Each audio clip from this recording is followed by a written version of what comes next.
Hello friends, welcome to invention classes change the way of learning. मैं गीता सोनवाल जो आपको complete English subject पढ़ा रहा हूं, जो आपको आपके सभी कंपटीशन एग्जाम के लिए हेल्प करेगी। और दोस्तों सब बढ़िया, आई होप सब बढ़िया होंगे और पढ़ाई वगैरह काफी अच्छी चल रही होगी, है ना दोस्तों। तो दोस्तों हमने वर्बल रीजनिंग का पहला chapter alphabet test series complete पढ़ लिया था, ठीक है दोस्तों। उसके बाद हमने सेकंड चैप्टर की शुरुआत कर दी थी, ठीक है दोस्तों। तो दोस्तों अगर आप चाहते हो मुझसे ऐसे ही कंप्लीट रीडिंग सब्जेक्ट पढ़ना, तो आप मेरे चैनल को सब्सक्राइब कर ले, ताकि मेरे आने वाली वीडियोस की जो नोटिफिकेशन है आप तक आ जाए, ठीक है। नीचे रेड कलर का सब्सक्राइब बटन है, उस पर क्लिक करें और बेल आइकन को दबा दे, जिससे कि मेरे आने वाले वीडियोस है उनके नोटिफिकेशन आप तक आ जाएंगे। और दोस्तों अगर आपकी कोई फ्रेंड सर्किल में, नेबर सर्किल में या ब्लड सर्किल में कोई भी कंपटीशन एग्जाम की तैयारी कर रहा है, तो आप हमारे वीडियोज को शेयर करें, ठीक है दोस्तों। मोबाइल को हॉरिजॉन्टल मोड पे लेके देखें ताकि चीजें आपको अच्छे से दिखाई दे। तो शुरू करते हैं आज की क्लास। दोस्तों हमने फर्स्ट चैप्टर कंप्लीट कर लिया था, सेकंड चैप्टर की शुरुआत कर दी थी, जिसका नाम था कोडिंग डिकोडिंग, यानी कूट लेखन या कूट वाचन, ठीक है दोस्तों। हमने इसके अंदर 7 पॉइंट देखे थे, 7 पॉइंटों में हमने 5 पॉइंट कंप्लीट कर लिए थे और छठा पॉइंट हम पढ़ रहे थे, जिसकी एक क्लास पीछे करा दी थी मैंने, उसमें मैंने क्वेश्चन करा दिया था। आज हम जो 6 पॉइंट है स्तंभों पे आधारित कूट, उसका सेकंड क्वेश्चन करने वाले हैं। आज इसमें आपको अच्छी तरह से समझ आ जाएगा कि भाई स्तंभ वाला किस प्रकार का है। ये पीछे की क्लासेस में ही मैंने कराया हुआ है, उनसे ही रिलेटेड है, मिलता जुलता है, बस आपको देखना है कि किस प्रकार इसको करना होता है। तो शुरू करते हैं आज की क्लास को। आप सभी का ध्यान मेरी तरफ होना चाहिए, ठीक है ना दोस्तों। थोड़ी सर्दी है, बोलने में और क्या नाम है हाथ चलाने में थोड़ी सी दिक्कत होती है, तो आप समझ जाएंगे ना। तो शुरू करते हैं आज की क्लास को, क्वेश्चन को पढ़ते हैं और इसका आंसर देते हैं, ठीक है। निर्देश, आप सभी का ध्यान बोर्ड की तरफ होना चाहिए, अगर आपने ध्यान से नहीं देखा तो मिस हो जाएगा, ठीक है। निर्देश, नीचे स्तंभ 1, ठीक है। ये स्तंभ 1 में कुछ शब्द दिए हुए हैं, ये 5 शब्द दिए गए हैं एवं उन शब्दों के समतुल्य, मतलब इनके जो समतुल्य हैं, जो इनसे रिलेटेड हैं, कुंजी सेकंड, यानी जो सेकंड कुंजी के स्तंभ सेकंड में दिए गए हैं, मतलब ये जो 5 शब्द है इनके समतुल्य इन्हीं में दिए गए हैं, ठीक है। कुंजी फर्स्ट का कर्म शब्दों में स्थित वर्णों के अनुसार हो आवश्यक नहीं है। भाई ऐसा नहीं है कि भाई एफ का जो समतुल्य है एक्स है, एक्स हो सकता है, एल का समतुल्य है एन हो सकता है, ओ का समतुल्य सी हो सकता है, या फिर यू का समतुल्य ए हो सकता है, या आर का समतुल्य बी हो सकता है। ऐसा नहीं है, मतलब आगे पीछे कोई भी उसका समतुल्य हो सकता है, वो हमें निकालना है, ठीक है। परंतु शब्द में वही कुंजी उसी वर्ण के लिए अनुसार यूज की है, मतलब कि ये जो शब्द है उन शब्दों में वो जो कुंजी है, मतलब जो अक्षर यूज किया गया है वो उसी के रिलेटेड यूज किया गया है। उसी के आधार पर हमसे ये 5 सवाल पूछे गए हैं। क्या पूछे गए हैं कि कौन सा अक्षर ओ का सूचक है, मतलब जो ओ है वो उसका समतुल्य कौन है, ई का समतुल्य कौन है, पी का कौन है, एल का कौन है, एफ का कौन है, ठीक है दोस्तों। तो आज हम इसको काफी अच्छे से बारीकी से देखेंगे, समझेंगे कि भाई इस प्रकार के इसमें किस प्रकार से इसको वापस से करेंगे, ठीक है ना। सीख लेते हैं वापस से एक बार और। मैंने कहा था आपको पिछली क्लास में कि आपको एक क्वेश्चन और करवाऊंगा, उसके माध्यम से आप सीख जाओगे, ठीक है। तो ये हमको दिए गए हैं 5 क्वेश्चन, आप देख लीजिए आराम से, कोशिश कीजिए कि आप कर सकते हैं कि नहीं कर सकते हैं, ठीक है। आपके पास 2 मिनट का टाइम है, आप इसको करने की कोशिश करें, ठीक है। फिर मैं सिखाऊंगा आपको कि कैसे अच्छे तरीके से कर सकते हैं, ठीक है ना।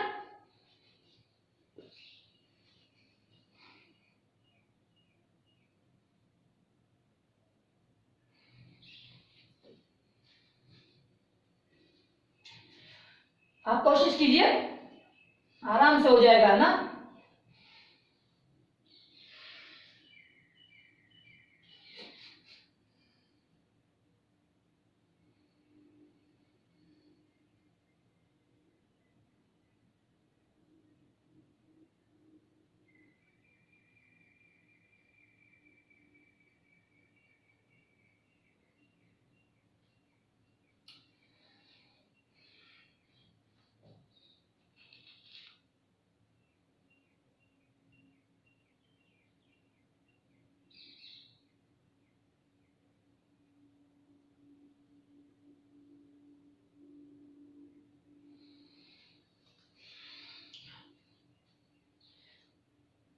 ठीक है, आप कोशिश कीजिए।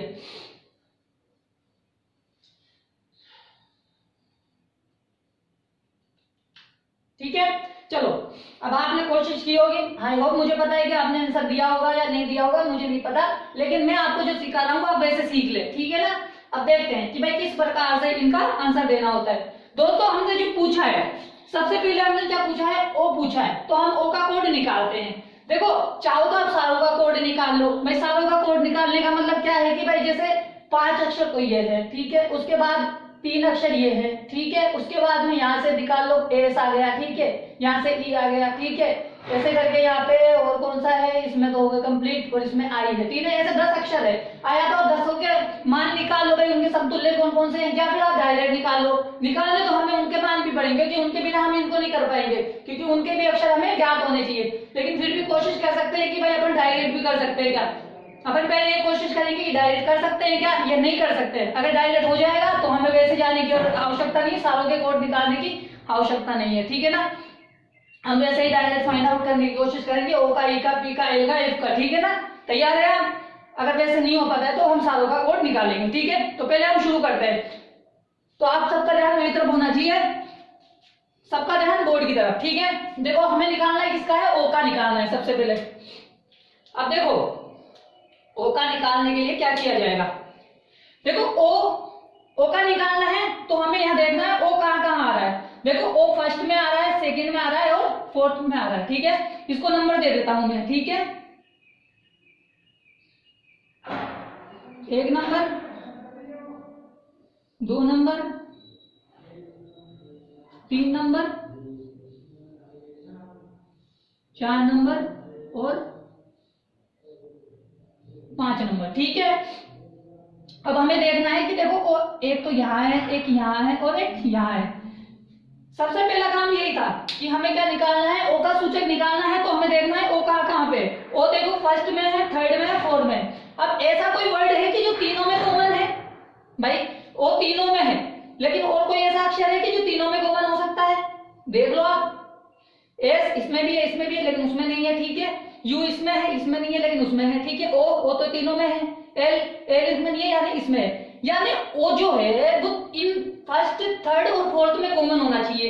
भाई जो फर्स्ट, थर्ड और फोर्थ में कॉमन होगा वो किसका कोड होगा, हमारे लिए ओ का कोड होगा, ठीक है। हम देख लेते हैं फर्स्ट, थर्ड और फोर्थ में। देखो फर्स्ट में हमें दे रखा है X N C A P, ठीक है। थर्ड में जाते हैं सी इसमें भी था, इसमें भी है, ठीक है। यहाँ पे आ गया एम उसमें नहीं था, आर उसमें नहीं है, एम नहीं है, यानी या तो सी होगा या एन होगा। यहाँ से हमें पता लग गया भाई हमारा कोड जो क्या हो सकता था, हमारा कोड हो सकता है या तो सी या फिर एन, ठीक है। क्योंकि हमें कॉमन कौन से मिल गए, 2 कॉमन मिले। कौन कौन से कॉमन मिले हमें देख लो, यहाँ पे कौन कौन से कॉमन है। यहाँ पे देखो ओ कॉमन है और आर कॉमन है, तो आर और ओ के लिए कौन से आ सकते हैं, या तो एन या सी आ सकता है, ठीक है। यहाँ पे हमें सी और एन मिल गया। अब हम आगे वाले में जाएंगे, हमें जो कॉमन मिल जाएगा वो किसका कोड हो जाएगा, ओ का कोड हो जाएगा। देखो यहाँ पे हमें एन और सी मिला, यहाँ पे हमें सी और एन मिल गया, लेकिन अभी हमें डिफाइन नहीं है कि भाई ओ का और आर का कोड कौन सा है। क्यों, क्योंकि देखो यहाँ पे भी आर कॉमन है, यहाँ पे भी आर कॉमन है, यहाँ पे ओ, यहाँ पे भी ओ कॉमन है, ठीक है, 2 कॉमन है। अब आगे चलते हैं, अब हमें सी और एन को पकड़ना है और किसी को नहीं देखना। देखो सी एन में से कोई सा है क्या इसमें, बिल्कुल सी, तो सी यहाँ पे आ गया, ठीक है। सी यहाँ पे आ गया, सी यहाँ पे आ गया, तो इसका मतलब हमें यह पता लग गया कि जो ओ का कोड है वो क्या है, सी है। जो ओ का कोड है वो क्या है, वो हमारे पास सी है, ठीक है। समझ में आया, क्योंकि तीनों में देख लो, तीनों में जो कॉमन आएगा वो हमारा कोड होगा। देखो सी इसमें भी था, इसमें भी था, इसमें भी था। अब यहां से हमें सी का तो कोड मिल गया और आर का कोड मिल गया, 2 चीजें हमें मिल गई, सी का कोड मिल गया और आर का कोड मिल गया। देखो हमें इसमें आर का कोड नहीं पूछा है, लेकिन फिर भी हम याद रखेंगे भाई हमें आर का कोड याद रखना है, ठीक है। क्यों, क्योंकि हमें क्वेश्चन में जरूरत पड़ सकती है। क्योंकि भाई हमें आर का कोड मालूम कर लिया और किसका कोड मालूम कर लिया, ओ का कोड मालूम कर लिया, ठीक है ना। आप आर के कोड को यहां लिख लो ताकि आपको आसानी हो जाएगी, ठीक है ना। आर का कोड हमारे पास क्या आ गया, उसका सी आ गया, तो इसका एन आ गया, ठीक है। क्यों, क्योंकि हो सकता है कि आगे क्वेश्चन में हमें दिक्कत आ जाए, ठीक है। अब हमें ओ का कोड मिल गया है, अब हम कोड किसका ढूंढेंगे, ई का ढूंढेंगे, ठीक है। ठीक है, ई का कोड ढूंढ सकते हैं। अब देखो ई कहाँ है, देखो ई फर्स्ट में नहीं है, सेकंड में नहीं है, थर्ड में है और कोई से में भी नहीं है, यानी ई के लिए सिर्फ एक ही बार यूज आया हुआ वर्ड क्या होगा, उसका कोड होगा। देखो इसमें देख लेते हैं, हमें पता है सी किसके लिए मिला है, सी हमें मिला है किसके लिए, ओ के लिए, एन मिला है हमें आर के लिए। अब हमें क्या ध्यान रखना है, एम और आर, एम और आर में से जो एक बार यूज आया होगा पूरे इस स्ट्रक्चर में वही किसका यूज कोड हो जाएगा, हमारे पास टी का कोड हो जाएगा। ठीक है, तो देख लेते हैं, एम और आर को देखना है। एम आर इसमें है क्या, नहीं है, एम आर इसमें नहीं है। देखो एम यहाँ आ गया, यानी एम यहाँ आ गया, इसका मतलब ये हो गया कि जो एम है किसका कोड हो सकता है किसी दूसरे का हो सकता है। क्यों, एस का हो सकता है। क्यों, क्योंकि भाई यहाँ पे सिर्फ ई एक बार ही आया है तो उसका कोड क्या होगा, आर होगा। ठीक है ना, देख लीजिए आप, है ना। तो हमें ई का कोड क्या मिल गया, आर मिल गया।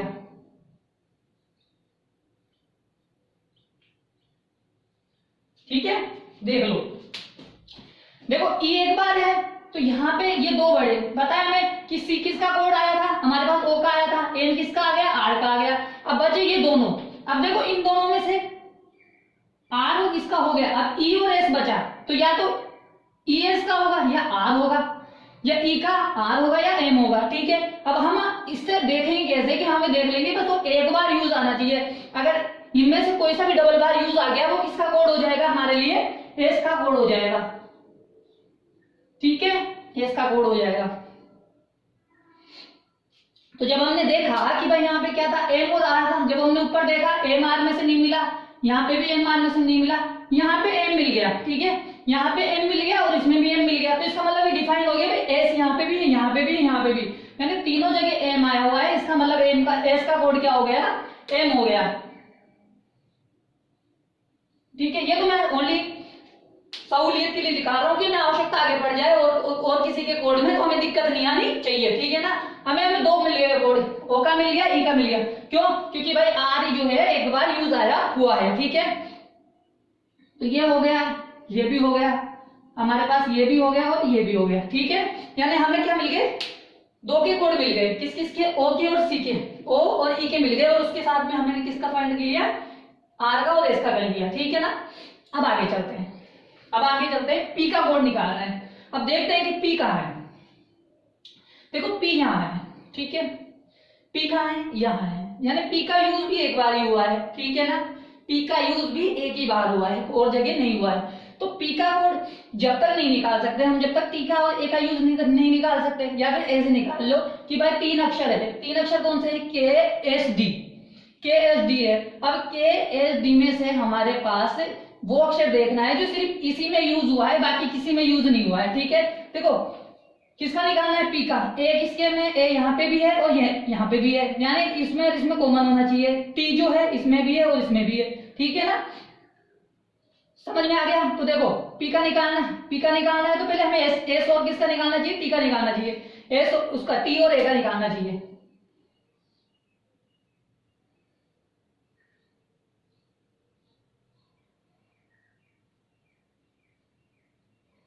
ठीक है, क्योंकि हमें आवश्यकता पड़ रही है। ठीक है ना, अब देखो के एस डी, सबसे पहले हमें ये देखना है, टी का निकाल लेते हैं। तो टी में से के एस डी में से कौन सा है, देखो के एस डी, देखो एस आया हुआ है, एस यहाँ पे भी है और एस यहाँ पे भी है, यानी टी के लिए एस है।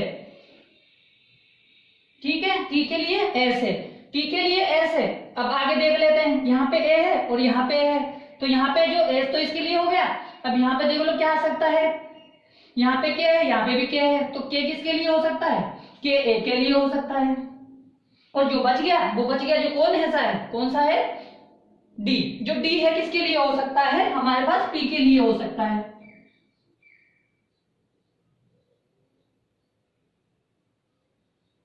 ठीक है दोस्तों, तो पी का कोड हमें क्या मिल गया, डी मिल गया। ठीक है, समझ में आ रहा है, कोई परेशानी है तो देख लो आप आराम से, एक बार रिवीजन करके देख लेना, वीडियो को वापस चला के देखना, वापस से आराम से समझ में आ जाएगा। अभी तो दो अक्षर फाइंड करने हैं, अच्छे से वो समझ में आ जाएगा ना, घबराने की जरूरत नहीं है। ठीक है, अब आगे चलते हैं।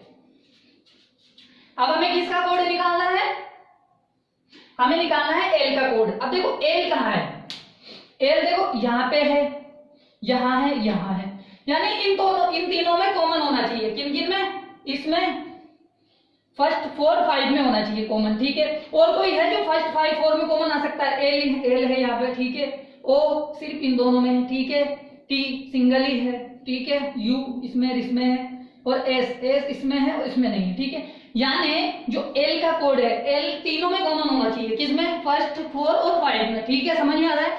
किसमें कॉमन होना चाहिए? फर्स्ट 4 5 में, ठीक है। अब देखो हमें यहाँ से 2 कोड तो मिल चुके थे। किसके? ये तो मिला था हमें, एक तो एन किसका था? एन था का, और सी किसका था? सी था हमारे पास ओ का, ठीक है। अब बचा कौन? एक्स ए पी यानी एक्स ए पी में से हमें देखना है कि इसमें कौन सा कॉमन आ सकता है। देखो ये 3 तो हमें मिल गए भाई, एस भी मिल गया, एन भी मिल गया, सी भी मिल गया। अब बचा पी और एक्स, ठीक है। अब ये देखो यहाँ पे एल और यू कॉमन था ना, तो इसलिए यहाँ पे पी और एक्स कॉमन है, ठीक है। अब इसके आगे जाते हैं हमें पता लग जाएगा कि जो वर्ड इन एक्स और पी में से यूज आया है वो क्या हो जाएगा? कॉमन हो जाएगा। किसके लिए? पी के लिए, ठीक, एल के लिए, सॉरी, है ना। अब देखो यहां में चला तो मैंने देखा यहाँ पे क्या है? पी और टी है। तो जब पी और टी आ गया तो हमें पता लग गया कि भाई जो यू था,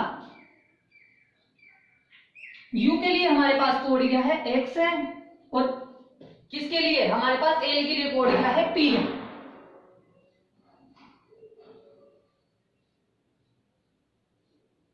ठीक है, पी है। अब बचा कौन सा? देखो ये पी भी हो गया, एक्स भी हो गया। अब बचा कौन यहाँ पे? यू। तो यू क्या, कौन सा? एफ के लिए कौन सा कोड बच जाएगा? एफ के लिए बचा हुआ कोड क्या हो जाएगा? ए। और ए आने का मतलब यह हो गया कि हमारे लास्ट वाला आंसर यहां से मिल जाएगा, क्योंकि लास्ट में हमें यही तो पूछा है कि कौन सा अक्षर एफ का कोड है। तो एफ का कोड कौन सा हो जाएगा? ए हो जाएगा। तो दोस्तों आया समझ में कि किस तरह से हमें इनकी कोडिंग को निकालना होता है, ठीक है ना। समझ में आया होगा। आप इसका स्क्रीनशॉट ले लो एक बार, है ना। देखो हमें इन 5 को निकालने के लिए इन 6 अक्षरों का कोड भी निकालना पड़ा, ठीक है ना। मतलब 5 ही है, क्योंकि ए का कोड तो यहाँ शामिल है ना। तो ये ना उन 5 को निकालने के लिए भी हमें इन 5 का कोड भी निकालने की आवश्यकता पड़ी है, ठीक है ना। समझ में आया। अब इसका स्क्रीनशॉट ले लो। अब देखो बचा कौन सा? यहाँ पे आई का ऑटोमेटिक कोड कौन सा हो जाएगा? टी हो जाएगा, क्योंकि हमें सारों के कोड मिल चुके हैं। यानी जो लास्ट में बचा हुआ कोड किसके लिए बचा जाता है? जो लास्ट में छूट जाता है, ठीक है। आप इसका स्क्रीनशॉट ले लो।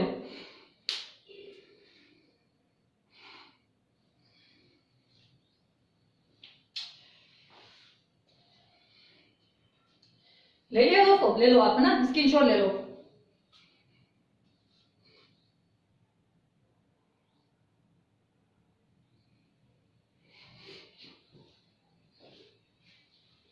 तो दोस्तों आया समझ में आज का क्वेश्चन? काफी इजी है। आप एक बार घर में इसकी प्रैक्टिस कीजिएगा। आप कोई से भी अक्षरों का मान निकालने की कोशिश कीजिए कि उसका समतुल्य कौन सा हो सकता है, आपको काफी अच्छे से आ जाएगा। अगर मान लो मैं यहाँ पे एक 6 और ऐड कर देता हूँ, ठीक है। मैं 6 क्वेश्चन और ऐड कर देता हूँ ताकि आपको बताओ। अब आप बताओ मुझे कि इसका आंसर क्या होने वाला है। क्वेश्चन नंबर सी,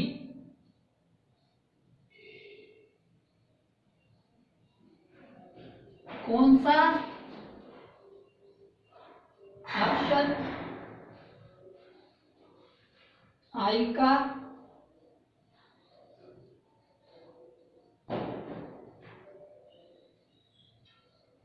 सूचक है, ठीक है। इसका आंसर आपको देना है, ठीक है ना, क्योंकि मैंने आपको काफी अच्छे से समझाया है। अब आपको इसका आंसर देना है। ये आंसर मैंने अपनी तरफ, ये क्वेश्चन मैंने आपको पूछा है, आपको इसका आंसर देने की कोशिश करनी है कि इनमें से आई के लिए आई का कौन सा समतुल्य होगा, ठीक है ना दोस्तों। अब इसका स्क्रीनशॉट ले लो।